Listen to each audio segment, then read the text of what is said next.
ఎగ్జాక్ట్గా ఒక సంవత్సరం ముందు నా మీద ఎలాంటి ఆధారాలు లేకపోయినా తప్పుడు కేసులు పెట్టి ఆ రోజు జైల్లో పెట్టే పరిస్థితికి వచ్చారు. ఆ రోజు మన రాష్ట్రంలోనే కాకుండా ప్రపంచం మొత్తం 80 దేశాల్లో నా కోసం పోరాడారు. ఆ రోజు కూడా బస్సులో ఉన్నాను. ఆ రోజు నన్ను అక్కడి నుంచి అరెస్ట్ చేశారు. ఈరోజు కూడా మళ్ళా ప్రజలకు కష్టాలు వస్తే అదే బస్సులో ఇక్కడ కలెక్టరేట్లో ఉన్నాను.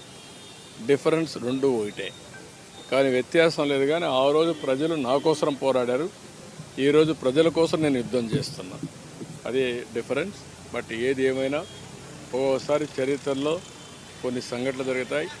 ఆ చరిత్రలో సంఘటనలు జరిగినప్పుడు మనం ఏ విధంగా స్పందిస్తామనేది చాలా ముఖ్యం. అదే తృప్తి. అందుకే ప్రజలు ఏ పేరుతో నన్ను పిలిచినా నేను పలకతా, అందుబాటులో ఉంటా.